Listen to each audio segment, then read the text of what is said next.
సమస్య ఏదైనా విషయం ఎలాంటిదైనా తెరలు పొరలు లేకుండా ఉన్నది ఉన్నట్టుగా point to point to the point analysis తో మీ ముందుకొచ్చాను నేను Eshwar. Welcome to clear cut. తెగే వరకు లాగకూడనివి కొన్ని ఉంటాయి, లాగి తెగితేనే తేలేవి మరికొన్ని ఉంటాయి. సినిమా టికెట్ల వివాదంలో ఇప్పుడు ఈ రెండు మాటలు పర్ఫెక్ట్గా యాప్ట్ అనిపిస్తున్నాయి. మెరుపు తీగలా వచ్చిన మోహన్ బాబు ఓ లెటర్ రాస్తే సీన్లోకి ఆర్జీవీ ఎంట్రీ ఇవ్వడంతో కథ కొత్త మలుపు తిరిగింది. ట్విట్టర్ వేదికగా సీన్ బై సీన్ టెన్షన్ రేపుతోంది. ఇద్దరు నానిలతో ఆర్జీవీ ఆడేసుకుంటున్నారు. మరి ఆర్జీవీ పంచులు నాని రిప్లైల తరువాత కథ ఎలాంటి మలుపు తిరగబోతోంది? ఇండస్ట్రీ తరపున ఆర్జీవీ హీరోలా నిలబడ్డారా? నాని మాత్రం వెనక్కి తగ్గడం లేదా? రెండు వైపులా లాగితే ఈ సమస్యకు పరిష్కారం లభిస్తుందా? ఇండస్ట్రీలో పెద్దరికం మాట మళ్ళీ ఎందుకు తెర మీదకొస్తోంది? తేల్చేద్దాం క్లియర్ కట్గా. ఇక సెకండ్ టాపిక్, బీజేపీ గేరు మార్చడం ఒకవైపు, వైసీపీ అమరావతి నినాదం ఎత్తుకోవడం మరోవైపు. ఇలాంటి పరిస్థితుల మధ్య కాపు రాజకీయం కాకరేపుతోంది. కాపులందరూ కలిసి మీటింగ్ పెట్టుకున్న వేళ ఒక్క లేఖ పరిణామాలను మార్చేసింది. ఇప్పుడు పవన్ కళ్యాణ్ చుట్టే కాపు రాజకీయం తిరుగుతోందా? హరిరామ జోగయ్య మాటలను అంతా ఫాలో అవుతారా? కాపులను జనసేనాని కలుపుకొని పోతారా? కాపులంతా పవన్ కళ్యాణ్ను ఫాలో అవుతారా? అదే జరిగితే పవన్ కళ్యాణ్ మొట్టమొదటి కాపు ముఖ్యమంత్రి అవుతారా? తేల్చేద్దాం క్లియర్ కట్గా. ఇక థర్డ్ టాపిక్, హమారా దేశ్ హమారా ఎల్ఐసి. ఒకప్పుడు కోట్లాది మంది నుంచి వినిపించిన మాట ఇది. ఆ మాట ఇప్పుడు మరింత గట్టిగా అనాల్సిన రోజులు వచ్చేశాయి. సంస్థ ఆస్తులు తెలిస్తే ఎవరైనా నోరెళ్లబెట్టాల్సిందే.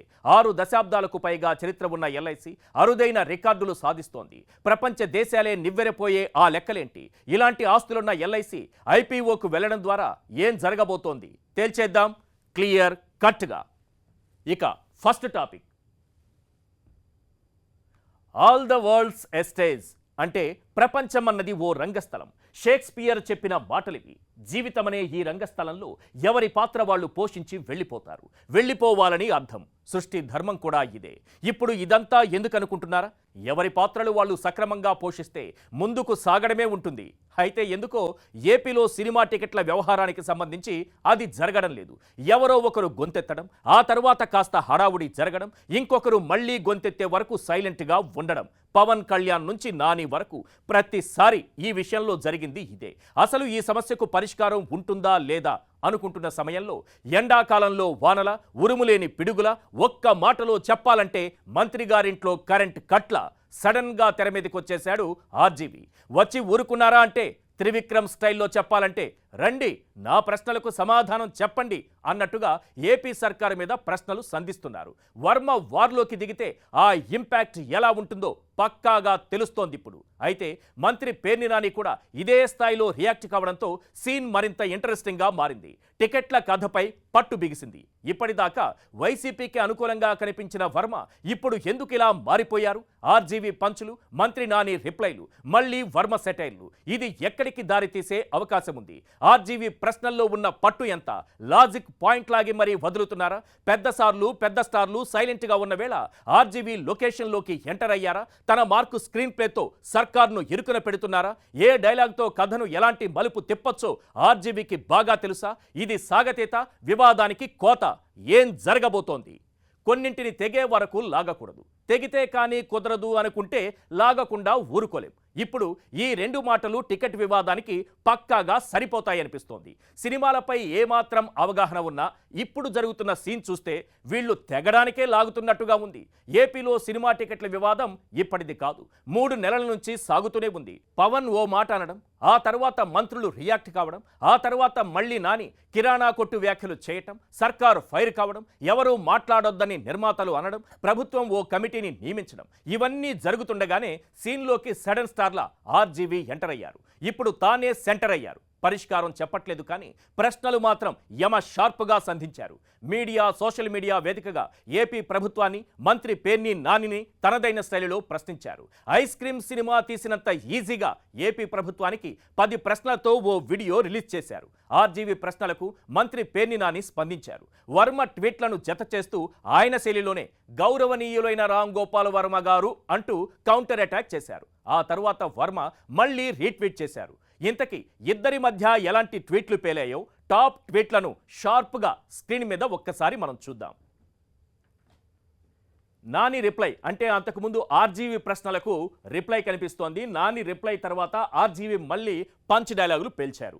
ఎస్, 100 రూపాయల టికెట్ను 1000 రూపాయలకి 2000కు అమ్ముకోవచ్చని ఏ బేసిక్ ఎకనామిక్స్ చెప్పాయి, ఏ చట్టం చెప్పింది, దీన్ని బ్లాక్ మార్కెటింగ్ అంటారా లేదా అంటూ నాని రిప్లై ఇచ్చారు. అంతకుముందు ఆర్జీవి వేసినటువంటి ప్రశ్నకు ట్విట్టర్లో. రైట్, దానికి ఆర్జీవి పంచ్ మళ్ళీ మనం చూస్తున్నాం. ముడి పదార్థం 500 కూడా ఖర్చవ్వని పెయింటింగ్ని కొనేవాడుంటే 5 కోట్లకు అమ్ముతారు. ముడి పదార్థానికి మాత్రమే వాల్యూ ఇస్తే బ్రాండ్కి, ఐడియాకి ఎలా వెల కడతారు అంటూ ఆయన ప్రశ్నించారు. రైట్, దీని వెంటనే మళ్ళీ నాని నుంచి చూద్దాం. సినిమా టికెట్ను ఎంతకైనా అమ్ముకొనిస్తే పరిశ్రమకు కింది నుంచి బలాన్ని ఇచ్చినట్టు, సామాన్యుని దోచుకోకుండా ఆపితే మీ నెత్తిన ఎక్కి తొక్కినట్టు మీరు ప్రవచించడం సబబేనా వర్మగారు అంటూ నాని ఇక్కడ ట్వీట్ చేశారు. వెంటనే ఆర్జీవి పంచ్ కనిపిస్తోంది. పేదల కోసం చెయ్యడం అనే మీ ఉద్దేశం మంచిది కావచ్చు, కానీ దానికోసం పేదల్ని ధనికుల్ని చేయటానికి మీ ప్రభుత్వం పని చెయ్యాలి, కానీ ఉన్న ధనికుల్ని పేదల్ని చెయ్యకూడదు. ఇలా మంత్రి పేర్ని నాని ఆర్జీవి మధ్య ట్విట్టర్ వేదికగా భారీ యుద్ధమే కనిపిస్తోంది. ఇంకా ఇలాంటి బాణాలు చాలానే ఉన్నాయి, కొన్ని మాత్రమే చెప్పామంతే. ఇలాంటి వారు నడుస్తుండగానే మధ్యలో కొడాలి నాని మీద కూడా వర్మ సెటైర్లు వేశారు. ఫైర్ బ్రాండ్ మంత్రిగా, మాస్ లీడర్గా తెలుగు రాష్ట్రాల్లో విపరీతమైన ఫాలోయింగ్ ఉన్న కొడాలి నాని ఎవరో తనకు తెలియదంటూ ఆర్జీవి ఊహించని కౌంటర్ వేశారు. తనకు తెలిసింది ప్రముఖ హీరో, నేచురల్ స్టార్ నాని మాత్రమేనని, కొడాలి నాని ఎవరో తనకు తెలియదంటూ ట్విట్టర్ వేదికగా పంచు పేల్చారు. దీంతో ఇప్పుడు మ్యాటర్ కాస్త ఆర్జీవి వర్సెస్ ఏపీ సర్కార్ అన్నట్లుగా మారింది. వీళ్ళ ట్విట్టర్ వారితో వ్యవహారం మరింత కాంప్లికేటెడ్ గా మారుతోందే తప్ప సీన్ శుభం కార్డు వైపు నడవడం లేదు. ఆర్జీవీకి, ఏపీ సర్కార్కు ట్వీట్ వార్ నడుస్తున్న వేళ కొన్ని ప్రశ్నలు వినిపిస్తున్నాయి. అవేంటో ఒక్కసారి మనం స్క్రీన్ పైన చూద్దాం. టికెట్ వివాదాన్ని తెగే వరకు లాగితే పరిస్థితి ఏంటి? వైసీపీ మీద ఆర్జీవి ఎందుకు రివర్స్ అవుతున్నారు? మధ్యలో ఇండస్ట్రీ పెద్దరికం ఎందుకు చర్చకు వస్తోంది? ఇక టికెట్ ఫైట్కు పరిష్కారం లభించడం కష్టమేనా? ఆర్జీవి ట్వీట్ వార్ తరువాత ఇప్పుడు వినిపిస్తున్నటువంటి ప్రశ్నలివే. బయటకు చెప్పకపోయినా వైసీపీకి వర్మ ఫేవర్ అన్నట్లుగా కనిపించారు. అయితే ఇప్పుడు టికెట్ ఫైట్లో మాత్రం ఒక్కసారిగా రివర్స్ అయ్యారు. పోనీ ఇండస్ట్రీ పెద్దగా మాట్లాడుతున్నారా, పెద్దరికం తీసుకుంటారా అంటే అంత సీన్ లేదని తన స్టైల్లో కొట్టిపారేస్తున్నారు ఆర్జీవి. ఇండస్ట్రీ పెద్దరికంపై RX100 డైరెక్టర్ ఆర్జీవి శిష్యుడు అజయ్ భూపతి ఓ ట్వీట్ చేశారు. స్వామి, మీరు రావాలి స్వామి, ఇండస్ట్రీ పెద్ద దిక్కుగా అంటూ ట్వీట్ చేయగా, ఇండస్ట్రీ వాళ్ళకి పెద్ద దిక్కు ఉండాలనుకోవడం మూర్ఖత్వం అంటూ వర్మ తన మార్కు కౌంటర్ ఇచ్చారు. ఇండస్ట్రీలో ఉన్న ప్రతివాడికి వేరే వేరే స్వార్థాలు ఉంటాయంటూ కౌంటర్ వేశారు. ఇదంతా ఎలా ఉన్నా ఆర్జీవి ట్వీట్లతో ఇప్పుడు టికెట్ వ్యవహారం మరింత సంక్లిష్టంగా మారుతోంది. అసలే ఇండస్ట్రీ వ్యవహారంలో గుర్రుగా కనిపిస్తున్న ఏపీ సర్కార్ ఈ ఎపిసోడ్ తర్వాత ఎలాంటి నిర్ణయం తీసుకుంటుంది? ఆర్జీవి పవర్ఫుల్ పంచ్ డైలాగ్స్ తో దిగి వస్తుందా? కౌంటర్లు విసిరి కాంప్లికేట్ చేస్తుందా? సినిమా టికెట్ వ్యవహారంపై ఆర్జీవి పట్టు బిగించారా? సర్కారు పట్టుదలకు పోతుందా? పట్టు సడలిస్తుందా? ఇక అటు ఏపీ సర్కారు మీద ప్రశ్నలతో విరుచుకుపడుతున్న రామ్ గోపాల్ వర్మకు మెగా ఫ్యామిలీ నుంచి కూడా మద్దతు లభిస్తోంది. ఆర్జీవి 10 ప్రశ్నల వీడియోను రీట్వీట్ చేసిన నాగబాబు సపోర్టింగ్ రాతలు రాసుకొచ్చారు. మీరు చెప్పింది అక్షరాల నిజమని అంటూనే తాను అడుగుదామనుకున్న ప్రశ్నలనే ఆర్జీవి అడిగారంటూ చెప్పుకొచ్చారు. వెంటనే నాగబాబుకు ఆర్జీవి ధన్యవాదాలు తెలిపారు. దీంతో ఇప్పుడు ఈ యుద్ధం టికెట్ దగ్గర మాత్రమే ఆగదని, ఎక్కడికో దారి తీసే అవకాశాలు ఉంటాయన్న చర్చ నడుస్తోంది. నిన్నటికి ఇండస్ట్రీ పెద్దగా ఉండనని చిరంజీవి అంటే సమస్యలు ప్రస్తావిస్తూ ఇలా చేద్దామని మోహన్ బాబు ఓ లేఖ రిలీజ్ చేశారు. ఇన్నాళ్లు రాని మోహన్ బాబు ఇప్పుడు లేఖలేంటి అని సి కళ్యాణ్ లాంటి నిర్మాతలు ప్రశ్నించిన వేళ అసలే మ్యాటర్ కుతకుతలాడుతుంటే ఆర్జీవి వరుస ప్రశ్నలు మరింత ఆసక్తి రేకెత్తిస్తున్నాయి. ప్రశ్నలు సంధిస్తూనే గొడవలు పెట్టుకోవడం ఉద్దేశం కాదని, తన ఫ్యాక్టరీలో మాత్రమే లభించే వెన్న పూస్తున్నారు. కలిసి సమస్యలపై చర్చిస్తానని, ఆలోచించి ఆ తరువాత పరిష్కారం చూపిస్తానంటూ క్లైమాక్స్ లో మరో ట్వీట్ చేశాడు ఆర్జీవి. ఇది చూసి వర్మ నీ లీలలే వేరయ్యా అని జోకులేసుకుంటున్నారు నెటిజన్లు. తెగితే తప్ప పరిష్కారం రాదు అనుకుంటే గట్టిగా లాగడంలో తప్పు లేదన్నట్లు కనిపిస్తోంది ఆర్జీవి ఫిలాసఫీ. శివ సినిమా కథల, అంతం సినిమా స్క్రీన్ ప్లేల, క్షణక్షణం సినిమాలో ఊహకందని మలుపుల అనగనగా ఒకరోజు ఈ వివాదంలోకి ఆర్జీవి ఎంటర్ అయిపోయారు.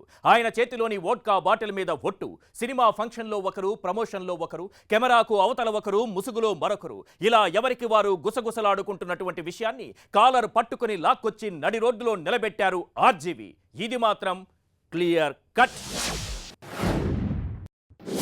క్లియర్ కట్లో సెకండ్ టాపిక్ చూద్దాం.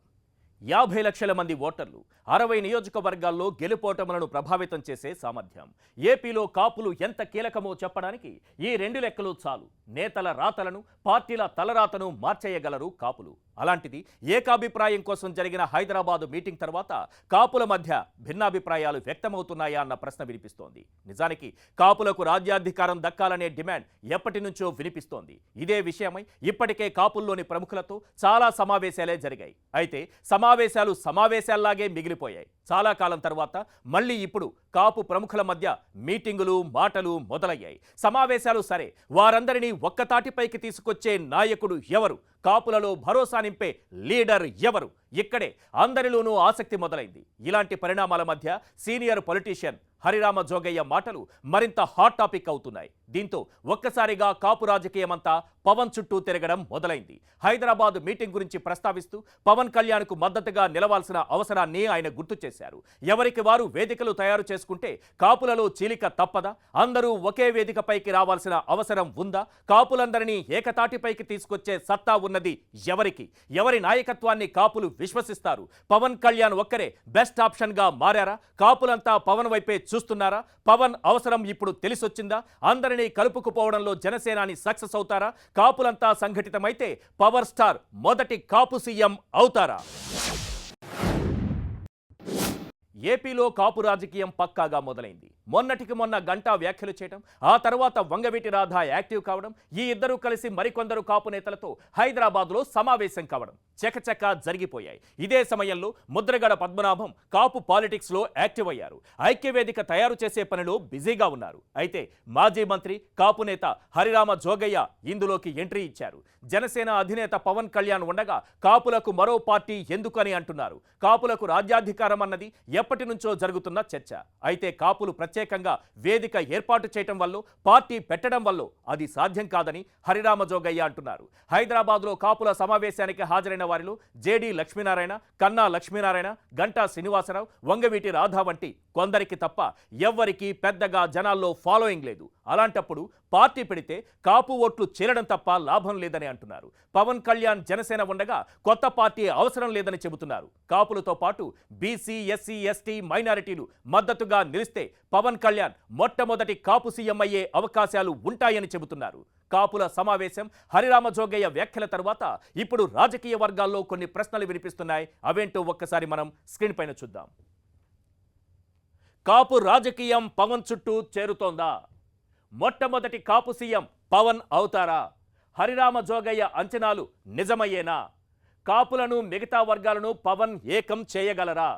ఏపీలో రాజకీయ పరిణామాలు చెబుతోంది ఏంటి? కాపుల ప్రస్తావన వచ్చిన ప్రతిసారి ఇప్పుడు ఏపీ రాజకీయాల్లో వినిపిస్తున్నటువంటి ప్రశ్నలివే. ఇందులో ఏవి సాధ్యమవుతాయి, ఏవి అసాధ్యమన్న లెక్కలు పక్కన పెడితే కాపుల వ్యవహారం మాత్రం కాకరేపుతోంది. ఇక అటు ముద్రగడ కూడా గేమ్ ప్రారంభించారు. కాపులు, బీసీలు, దళితులను ఏకం చేసేందుకు సిద్ధమవుతున్నారు. ఎన్నికల సమయంలో ఈ 3 వర్గాలను వాడుకుని ఆ తరువాత పట్టించుకోవడం లేదని, తరతరాలుగా అన్యాయం జరుగుతోందంటున్న ముద్రగడ ఈ వర్గాలకు చెందిన నాయకులు ఏకమై ఒక్కతాటి మీదకు రావాల్సిన అవసరం ఉందని అంటున్నారు. ముద్రగడ అడుగులపై రాజకీయంగా రకరకాల అభిప్రాయాలు వినిపిస్తున్నాయి. అయితే ఇదంతా ఎలా ఉన్నా ఇప్పుడు పవన్ ముందున్న మేజర్ సవాల్ ఒక్కటే. కాపులతో పాటు మిగతా వర్గాలను ఏకం చేయటంలో ఆయన సక్సెస్ అవగలరా లేదా అని. కాపు నేతలందరినీ ఒక్కతాటి మీదకు తెచ్చినా అది కేవలం ఓట్లు చేల్చడం వరకే పరిమితమవుతుంది. రాజ్యాధికారం సాధ్యం కాదు. మరిప్పుడు పవన్ కళ్యాణ్ అడుగులు ఎలా ఉండబోతాయన్నది ఇంట్రెస్టింగ్ టాపిక్. ఈ పరిణామాలపై జనసేన నాయకులు బొలిశెట్టి సత్యనారాయణ ఏమంటున్నారు ఒక్కసారి మనం స్క్రీన్ పైన చూద్దాం. పవన్ కళ్యాణ్ గారి చుట్టూ కాపు రాజకీయం నడుస్తుంది, రాకపోతే జగన్మోహన్ రెడ్డి గారి చుట్టూ రెడ్డి రాజకీయం నడుస్తుంది, రాకపోతే చంద్రబాబు నాయుడు గారి చుట్టూ కమ్మ రాజకీయం నడుస్తుంది అనడం కరెక్ట్ కాదండి. వాస్తవం ఏంటంటే కులం అన్నది extended family. They will be వాళ్ళు ఉంటారు ఎప్పుడు కూడా. అది జగన్మోహన్ రెడ్డి గారికి ఉంటారు, పవన్ కళ్యాణ్ గారికి ఉంటారు, చంద్రబాబు నాయుడు గారికి ఉంటారు, రేపు పొద్దున్న ఎస్సీ, బీసీ, ఎస్టీల నుంచి, మైనారిటీల నుంచి వస్తే వాళ్ళకి కూడా ఉంటారు. కాబట్టి కులం అన్నది ఒక ఎక్స్టెండెడ్ ఫ్యామిలీ. దాని సపోర్ట్ లేకుండా ఎవరు కూడా, ఏ వ్యక్తి కూడా ఎదగలేరండి. కాపులంతా నడిస్తే ఖాయం కాదండి. కాపులతో పాటు అన్ని కులాలు కలిసి రావాలి, అన్ని కులాలు కలిసి వస్తారు. ఎందుకంటే కేవలం ఏ ఒక్క కులం పునాదుల మీదో ఒక చీఫ్ మినిస్టర్ పదవి అని కానీ ఒక రాజకీయ పార్టీ అని కానీ ఉండదు. కాబట్టి అన్ని కులాలు, అన్ని మతాలు అందరూ కలిసి వస్తేనే ఉంటుంది. పవన్ కళ్యాణ్ గారికి ఆ చరిష్మా ఉందండి. పవన్ కళ్యాణ్ గారికి అభిమానులు కాపుల్లో ఎంతమంది అయితే అత్యధిక శాతం ఉన్నారో, దళితుల్లో, మిగతా బీసీ వర్ణాల్లో, అలాగే ఈవెన్ రెడ్డి కులాల్లో పవన్ కళ్యాణ్ గారు అంటే పరిచే ప్రాణం ఇచ్చేవాళ్ళు చాలామంది ఉన్నారు, నాకు తెలిసేది. ఏపీలో కాపులు సంఖ్యాపరంగా పెద్ద సామాజిక వర్గం. ఏదో ఒక పార్టీలో ఉంటూ రాష్ట్ర, జిల్లా స్థాయి పదవులతో సరిపెట్టుకునేవారు. చిరంజీవి ప్రజారాజ్యం పార్టీ స్థాపించడంతో ఆ సామాజిక వర్గానికి ఆశ కలిగింది. అప్పుడు చిరు, ఆ తర్వాత పవన్ కాపులను ఏకం చేయడంలో అంతగా సక్సెస్ కాలేకపోయారు. అయితే ఇప్పుడు ఎన్నికలైన 2.5 ఏళ్ల తర్వాత కాపులు మళ్లీ చర్చలోకి వచ్చారు. అధికారం కోసం ప్రయత్నాలు చేస్తున్నారు. అయితే ఒక్కటి మాత్రం నిజం, కాపులంతా ఒక్కటై వేరే కులాలు ఒక్కటైతే అధికారం సాధ్యం కాదు. అందరూ కలిస్తేనే పీఠం దక్కుతుంది. ఎవరు ఒప్పుకున్నా ఒప్పుకోకపోయినా పవన్తో కంపేర్ చేస్తే ఇప్పుడు అందరినీ ఒక్కచోటకు తీసుకొచ్చేంత పొలిటికల్ గ్లామర్ ఉన్న నాయకులు కాపు సామాజిక వర్గంలో లేరు. పాలిటిక్స్లో క్రేజ్ ఉన్న లీడర్ కాపులతో పాటు అన్ని వర్గాలను కలుపుకొని పోగల సత్తా పవన్కు ఉందనేది చాలా మంది విశ్వాసం. అందుకే ముద్రగడ అంటున్నట్టుగా కాపులతో పాటు బీసీ, ఎస్సీ, ఎస్టీ, ఇతర సామాజిక వర్గాలను పవన్ ఏకం చేయాలి. అందుకే ఇప్పుడు అంతా జనసేనాని వైపు చూస్తున్నారన్న చర్చ జరుగుతోంది. ఏకం చేయడంలో పవన్ సక్సెస్ అయితే ఫలితం రేంజ్ భారీ రీసౌండ్ ఇవ్వడం ఖాయం. ఇప్పుడు కనిపిస్తున్న సీన్ మాత్రం పవర్ స్టార్ రేంజ్ను మరో లెవెల్కి తీసుకెళ్తున్నట్టుగానే కనిపిస్తోంది. ఎంత పెద్ద ఉద్యమమైనా చిన్న కదలికతోనే మొదలవుతుంది. అలాగే ఎలాంటి ప్రయాణమైనా ఒక్క అడుగుతోనే మొదలవుతుంది. అలాంటి అడుగు పవన్ వేయాల్సిన తరుణమిది. హరిరామ జోగయ్య మాటలు వాస్తవానికి దగ్గరగా ఉన్నాయా, దూరంగా ఉన్నాయా అంటే రాజకీయాల్లో ఏదైనా సాధ్యమే. ఒకటి మాత్రం నిజం, పవర్ స్టార్ మాత్రం ఇప్పుడు కాపులకు పవర్ అందించే ఏకైక స్టార్గా కనిపిస్తున్నారు. వేసే అడుగుల మీదే ఆ పవర్ అందుకోవడం ఆధారపడి ఉంటుంది. నేను ట్రెండ్ ఫాలో అవును, సెట్ చేస్తాను. పవర్ స్టార్ పవర్ఫుల్ డైలాగ్ ఇది. మరి పవర్లోకి రావాలంటే సిల్వర్ స్క్రీన్ పైన మాత్రమే కాదు, పొలిటికల్ స్క్రీన్ పైన కూడా ఇదే డైలాగ్ చెప్పాలన్నది మాత్రం క్లియర్ కట్. క్లియర్ కట్లో థాట్ టాపిక్ చూద్దాం. ఎల్ఐసి ఫుల్ ఫామ్ తెలియని వాళ్ళు ఉంటారేమో, ఎల్ఐసి తెలియని వాళ్ళు ఉండరు. బీమా ఎక్కడ తీసుకున్నా దాన్ని ఎల్ఐసి అనడమే స్టార్ట్ చేశాం మనం. అంతలా ప్రతి ఒక్కరి ఇళ్లలోకి వచ్చేసింది. దేశంలో ఈ పేరు తెలియని ఇల్లు లేదు. లక్షల్లో ఉద్యోగులు, కోట్లలో పాలసీదారులు. అందుకే ఇన్సూరెన్స్ అనగానే అందరి నోళ్లలో నుంచి బయటకు వచ్చే ఏకైక పేరు ఎల్ఐసి. ఇలాంటి సంస్థ ఆస్తుల విలువ తెలిస్తే ఎవరైనా సరే నోరెళ్లబెట్టాల్సిందే. ఎల్ఐసి ఆస్తులు కొన్ని దేశాల జీడీపీని కూడా మించిపోయాయి. ఈ సంస్థ నిర్వహిస్తున్న ఆస్తుల విలువ $463 బిలియన్ తేలింది. అంతేకాదు, మొత్తం ప్రీమియంల ప్రకారం ప్రపంచంలోనే 5వ అతిపెద్ద సంస్థగా ఉంది. Life insurance corporation of India ఈ నెల 3వ వారంలో తన పబ్లిక్ ఇష్యూ ముసాయిదా పత్రాలను సెబీ దగ్గర దాఖలు చేసే అవకాశం ఉండటంతో ఇప్పుడు దీని ఆస్తులు, ఇతర లెక్కలు ఇన్వెస్టర్లను ఆకర్షిస్తున్నాయి. ఈ స్థాయిలో ఆస్తులుంటే ఐపీఓలో ఎలాంటి స్పందన రాబోతోంది? ఇలాంటి సంస్థ ఐపీఓకి వెళ్లడం కరెక్టా కాదా? వెళితే ఏం జరుగుతుంది? ఎల్ఐసి నిర్వహణలోని ఆస్తుల విలువ చాలా దేశాల ఆర్థిక వ్యవస్థల విలువ కంటే అధికం. ఈ సంస్థ నిర్వహణలోని మొత్తం ఆస్తులు భారత్లోని మ్యూచువల్ ఫండ్స్ పరిశ్రమ కంటే 1.1 రెట్లు అధికంగా ఉన్నాయి. భారత్లోని ఎస్బీఐ లైఫ్ నిర్వహిస్తున్న ఆస్తుల కంటే 16.3 రెట్లు అధికం. ఎల్ఐసి నిర్వహిస్తున్న ఆస్తుల విలువ 36.7 లక్షల కోట్లు. భారత్లోని జాతీయ స్టాక్ ఎక్స్చేంజ్ మార్కెట్లో క్యాపిటలైజేషన్లో 4% వాటా వివిధ రూపాల్లో ఎల్ఐసి దగ్గరే ఉంది. భారత బీమా మార్కెట్లోని మొత్తం గ్రాస్ ప్రీమియంలో 64.1% వాటా ఎల్ఐసిదే. న్యూ బిజినెస్ ప్రీమియంలో కూడా ఎల్ఐసి వాటా 66.2%గా ఉంది. 2021 ఆర్థిక సంవత్సరంలో ఎల్ఐసి 2.1 కోట్ల పాలసీలను జారీ చేసింది. ఇది మొత్తం మార్కెట్లో 74.6%కి సమానం. దీపం ఆరకుండా అడ్డుపెట్టే 2 చేతుల్లో ఇన్ని ఆస్తులు ఉన్నాయా అంటూ ఎల్ఐసి బోర్డును చూస్తూ జనాలు ఇప్పుడు చర్చించుకుంటున్నారు. ఎల్ఐసి ఆస్తులు ప్రకటించిన వేళ ఇప్పుడు జనాల్లో కొత్త చర్చ మొదలైంది. అదేంటో ఒక్కసారి మనం స్క్రీన్ పైన చూద్దాం. ఎల్ఐసి ఐపీఓ విషయంలో ఏం జరగబోతోంది? విదేశీ సంస్థలను విపరీతంగా ఆకర్షిస్తోంది ఏంటి? ఎల్ఐసి పబ్లిక్ ఇష్యూ పూర్తి చేసేందుకు టార్గెట్ ఏంటి? ఐపీఓ ద్వారా కేంద్రం పెట్టుకున్నటువంటి లక్ష్యాలు ఏంటి? ఎల్ఐసి ఆస్తుల గురించి ప్రకటన వచ్చిన వేళ ఇప్పుడు వినిపిస్తున్నటువంటి ప్రశ్నలివే. ఎల్ఐసి నిర్వహించే ఆస్తులు మన దేశ జీడీపీలో 18.7%కి సమానం.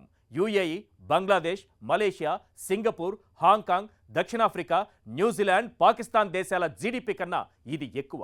ఇదే ఇప్పుడు విదేశీ సంస్థలను ఆకర్షిస్తోంది. స్టాక్ మార్కెట్లో అతిపెద్ద ఇన్వెస్టర్ కంపెనీ ఎల్ఐసినే. ఎన్ఎస్సిలో లిస్ట్ అయిన కంపెనీల మొత్తం మార్కెట్ క్యాప్లో సుమారు 4% విలువైన షేర్లు ఎల్ఐసి పోర్టుఫోలియోలో ఉన్నాయంటే ఆశ్చర్యపోవాల్సిందే. దాదాపు 6.5 దశాబ్దాల క్రితం అంటే 1956లో ప్రారంభమైన ఎల్ఐసి అప్పటి నుంచి 2000 సంవత్సరం వరకు దేశంలో ఏకైక జీవిత బీమా ప్రొవైడర్గా కొనసాగింది. ఎంతలా అంటే బీమా అంటే ఎల్ఐసి అని మాత్రమే జనాలకు తెలిసేలా అలాంటి బలమైన బ్రాండ్ ఇమేజ్ని దక్కించుకుంది. ప్రస్తుతానికి 30 కోట్లకు పైగా పాలసీలు అందించినట్టు తెలుస్తోంది. బ్రాండ్ ఫైనాన్స్ ప్రకారం ఎల్ఐసి బ్రాండ్ విలువ $8.66 billion. Brand strength index score 100కి 84.1. దీనికి AAA రేటింగ్ కొనసాగుతోంది. భారత్లో టాటా గ్రూప్ తర్వాత ఎల్ఐసి రెండో అత్యంత విలువైన బ్రాండ్. ఇలాంటి సంస్థ ఇప్పుడు ఐపీఓకు సిద్ధమవుతోంది. దీనికి దేశీయ మదుపరుల నుంచి మంచి డిమాండ్ ఉంటుందని అంచనా వేస్తున్నారు. ప్రస్తుతం చాలా ఇన్సూరెన్స్ సంస్థల షేర్లు మంచి ధరల్లో ట్రేడ్ అవుతున్నాయి. ఎల్ఐసి అంచనా విలువకు 20 నుంచి 30% అధిక ప్రీమియంతో ఐపీఓకు వెళ్లొచ్చని భావిస్తున్నారు.